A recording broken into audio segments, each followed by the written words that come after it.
శివుడు భయపడ్డాడా? తన అహాన్ని విడిచిపెట్టానని ఎవరి ముందు ఒప్పుకున్నాడు?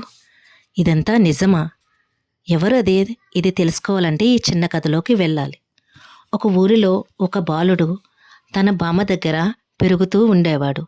అతని తల్లిదండ్రులు ఒక యాక్సిడెంట్లో చనిపోవడం వల్ల అతని బామ్మ అతన్ని ఎంతో ప్రేమగా అల్లారుముద్దుగా పెంచుకుంటూ ఉండేది. ఆ పిల్లవాడు రోజురోజుకి పెరుగుతూ పెద్దవాడయ్యాడు.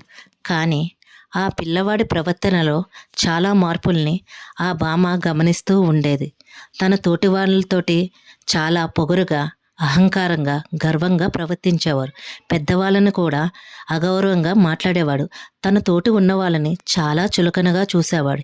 ఇదంతా చూసిన బామ్మ ఆ కుర్రవాడిని ఎన్నో విధాలుగా ఎన్నోసార్లు మందలిస్తూ ఇది సరైన పద్ధతి కాదని చెప్తున్నా ఆ పిల్లవాడు తనకున్న గొప్పతనాన్ని ఎప్పుడూ ఎక్కువగానే చూసుకొని గర్వంగా ఉండేవాడు.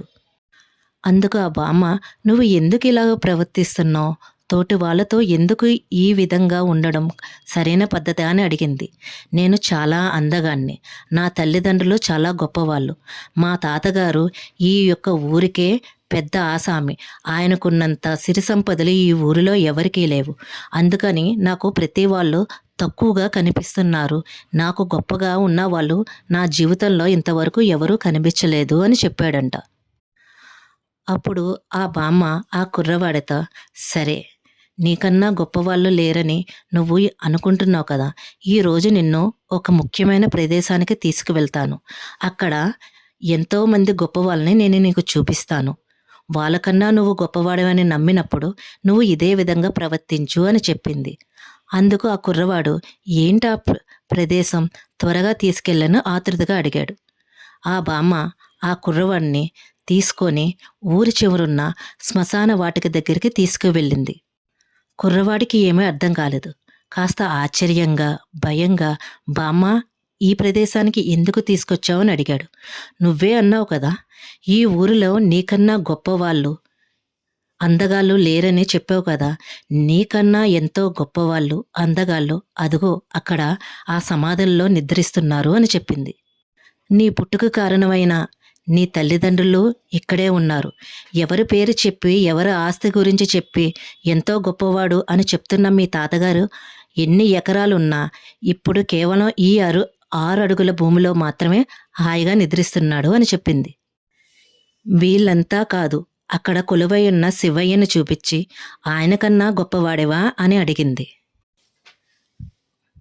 నీ పుట్టుకి కారణమే కాదు, ఈ సృష్టికి కారణమైన ఆ పరమేశ్వరుడు కూడా కొన్ని సందర్భాల్లో అహంకారాన్ని చూపించడం జరిగింది.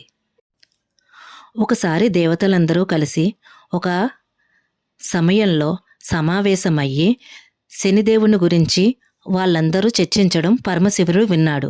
శని దేవుని గురించి మిగిలిన దేవతలందరూ చాలా భయపడుతూ, శని పట్టకూడదు, పడితే చాలా ఇబ్బందులు పడతాయి, అది మనుషులకే కాదు దైవాలుగా కూడా జరిగింది అని ప్రతి దేవుడు చెప్తుంటే శివుడికి చాలా కోపం వచ్చింది.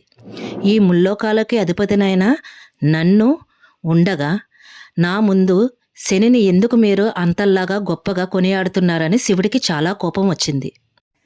వెంటనే శివుడు శనిని ఆ సభకు రమ్మని పురమాయించడం జరిగింది. శివాజ్ఞ ప్రకారం శనిదేవుడు అక్కడికొచ్చి శివునికి ఎంతో వినయంగా నమస్కరించాడు. అవురా, ఏమిరా నీ యొక్క గర్వము, అందరినీ నువ్వు పడితే అందరూ భయపడతారు, నువ్వు అంత గొప్పవాడవా, ముల్లోకాలు శాసించే నాకన్నా గొప్పవాడవా అంటే శనిదేవుడు ఏమీ మాట్లాడకుండా, స్వామి, దేవతలైనా మనుషులైనా వాళ్ళ యొక్క కర్మానుసారం చేసుకున్న దాన్ని బట్టి నేను వాళ్ళని ఆ సమయంలో పట్టడం జరుగుతుంది, అది నా యొక్క విధి అని చెప్పాడు. అప్పుడు శివుడు, నువ్వు ఎవరినైనా భయపెట్టగలవు అని నన్ను ఏమీ చెయ్యలేవు అని చాలా గర్వంగా మాట్లాడడం చూసి శనిదేవుడు చాలా వినయంగా, స్వామి, రాగల 24 గంటలు నేను మిమ్మల్ని పడతాను అని చెప్పి నమస్కరించి అక్కడి నుంచి వెళ్ళిపోయాడు.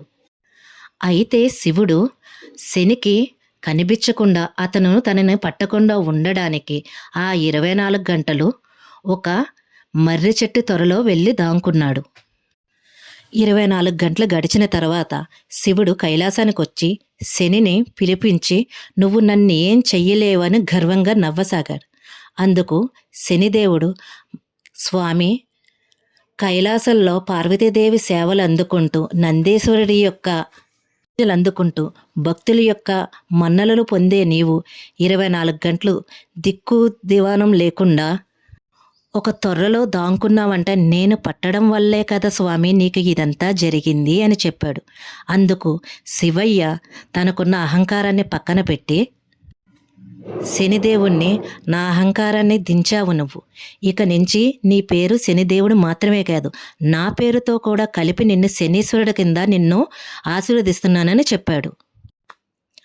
ఇదంతా విన్న ఆ కుర్రోడు తన తప్పేంటో తెలుసుకొని తన అహంకారాన్ని పక్కన పెట్టి ప్రజలందరితోటి ఇదివరకు ఉన్న ప్రవర్తన కాకుండా చాలా స్నేహపూర్వకంగా గౌరవంగా ఉండడం మొదలుపెట్టాడు. భగవంతుడే తన అహంకారాన్ని పక్కన పెట్టి అర్థం చేసుకొని శనీశ్వరుణ్ణి ఆశీర్వదించాడు. ఇంకా ఆయన సృష్టించిన మనమెంత, మనలో చాలామంది అందం చూసుకోనో, డబ్బు చూసుకోనో, పదవి చూసుకోనో గర్వంగా ఎదుటి వాళ్ళని చులకనగా చూస్తాము. ఎవరికైనా కాలం, కర్మం అనేది ఖచ్చితంగా చూపిస్తుంది. అందుకని మంచి చెడునికి భయపడపోయినా పర్వాలేదు, కానీ కర్మకి, పుణ్యానికి భయపడాలి. ఇట్లు మీ మాధవి.